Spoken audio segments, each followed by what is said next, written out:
Hello everyone, welcome to our Values Education 7 subject. So this morning, I'll going to discuss our Aralin 6, which is the topic pagkikibahagi ng pamilya sa mga pambansang pagdiriwang na may implikasyon sa nasyonalismo. Pero bago tayo magpatuloy kung ano ba yung mga implikasyon, pambansang pagdiriwang, alamin muna natin kung ano ang definisyon ng nasyonalismo. Okay. So pag sinabi nating nasyonalismo class, ito ay ang pagpapakita ng pagmamahal at katapatan sa sariling bansa. So again, pag sinabing nasyonalismo, ito ay pagmamahal, pagpapakita ng pagmamahal at katapatan sa sariling bansa. Ibig sabihin, ipinagmamalaki mo ang iyong pagka-Pilipino, ipinagmamalaki mo ang bansang Pilipinas, ang kulturang meron tayo, ang mga tradisyon na meron tayo upang makatulong tayo sa ikauunlad ng ating bansang Pilipinas. Okay.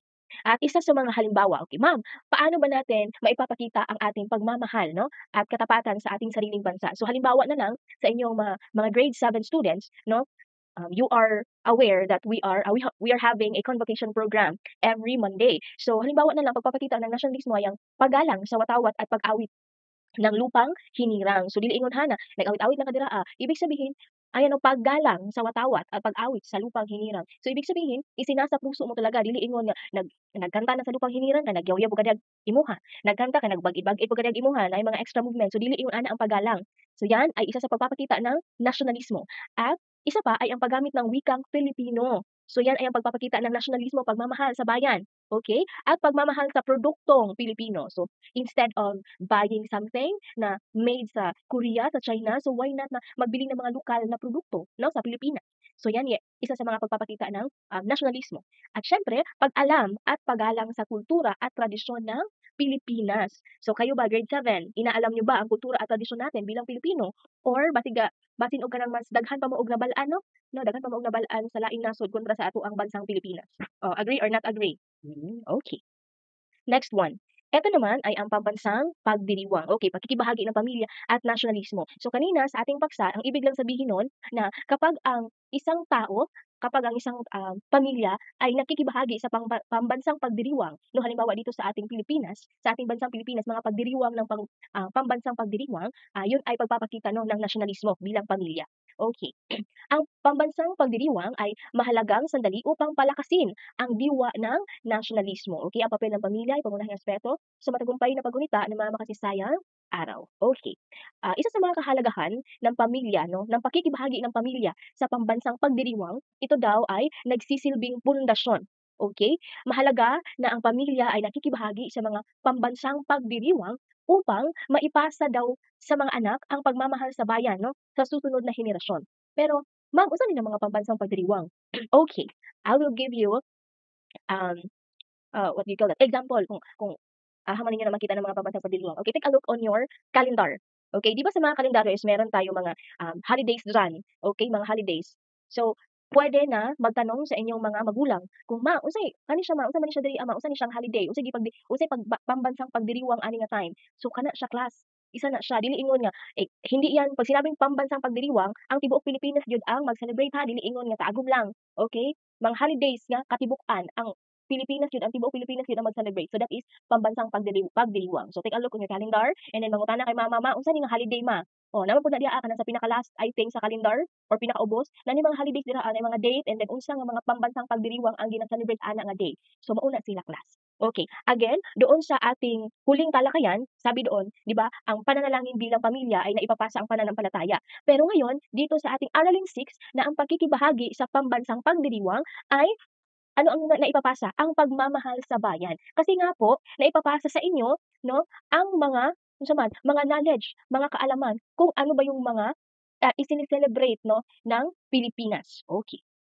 Now, mga paraan ng pakikilahok ng pamilya. Okay, ma'am, paano ba kami makibahagi, no? Paano ba, ano ba yung mga paraan upang makilahok ang aming pamilya sa nasyonalismo? Okay, madali lang. Una, puwede kayong dumalo or mag-attend sa mga pagdiriwang or makisali sa mga programa, no? Programa ng gobyerno patungkol sa espesipikong pambansang pagdiriwang or kagaya ninyo na grade 7 pa lang, isa sa mga puwede niyong gawin, no, upang makilahok 'no, ay ang pag-aaral ng kasaysayan ng ating bansa. So I think, puwede natin 'tong matutunan lalong-lalo na sa inyong aralin panlipunan. 'Yan, kasaysayan ng ating bansa and also sa MAPE, eto yung mga kultura ng, Pilipinas and also sa ating values education kung ano ba yung mga kaugalian, okey? So 'yan, isa 'yan sa mga kontribusyon ninyo bilang grade 7 ang pag-aaral ng kasaysayan ng ating bansa. Okey. Next one, epekto sa pagpapalakas ng nasyonalismo. So, upang mapalakas ang nasyonalismo class or ang pagpapakita ng pagmamahal at katapatan sa ating sariling bansa, isa rito ay ang aktibong pakikibahagi ng pamilya. You know, again, aktibong pakikibahagi ng pamilya sa mga of course pambansang pagdiriwang. Okay. So again, saan yan makikita? Doon makikita yan sa calendar. Meron diyan. Yun, specific na talaga kung ano yung mga dates and ano yung mga isine-celebrate no sa specific na date. Okay, ito ay nagbubuklod sa mga miyembro at nagdudulot ng pagkakaisa at pagkakakilanlang Pilipino. Nagsisilbing paalala sa atin, mga pinagdaanan at mga mithiin para sa bansa. Okay, in this section, babalik tanaw natin ang mga makasaysayang pagdiriwang. So ito yung mga isa sa mga ipinagdiriwang ng Pilipino sa bansang Pilipinas. Okay, the first one is yan, ang Rebolusyong EDSA. Okay, ito ay ipinagdiriwang, okay, ibutang gyud sa utok ha kay inigbalik nato sa atong klase mag-oral ta. Okay, ang Rebolusyong EDSA or ang People's Power ay ipinagdiriwang tuwing Pebrero 25. Okay, yan ang hudyat ng pagbabalik ng kalayaan. Okay, ma'am, anong kalayaan ma'am? Siyempre sa una kay unsa man ta, kumbaga,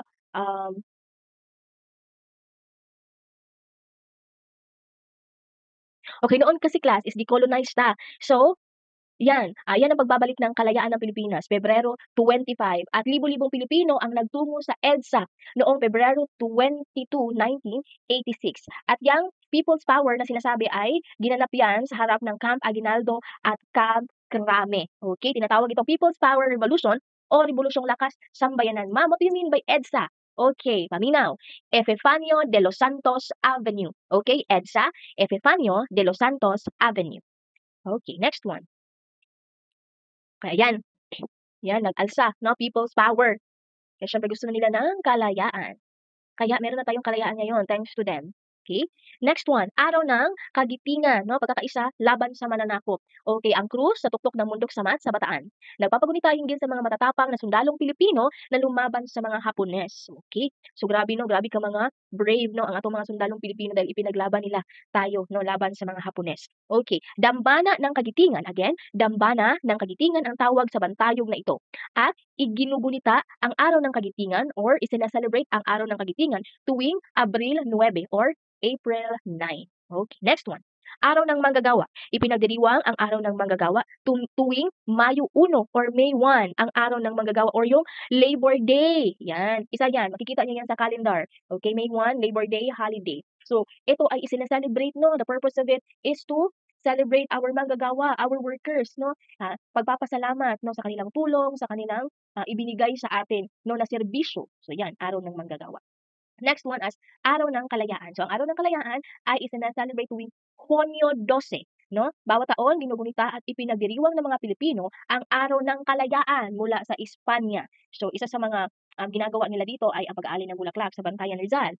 And also, tuwing Araw ng Kalayaan, itinataas pa ng Pangulo ng Bansa ang watawat ng Pilipinas. Saan? Sa Rizal Park. Okay, sino ang nagtataas ng watawat? Siyempre, ang ating Pangulo. Saan? Sa Rizal Park. Again, kailan iginugunita or isina-celebrate ang Araw ng Kalayaan? Hunyo 12. Okay, ayan. So, ayun ana. Parehas ng mga naitao diya, sila ay dumadalo or nag-a-attend no, ng pambansang pagdiriwang. So, isa yan sa paraan ng pagpapakita ng nasyonalismo. Okay. Next, Araw ng mga Bayani. Okay, alam niyo ba kung sino yung mga bayani natin dito sa Pilipinas?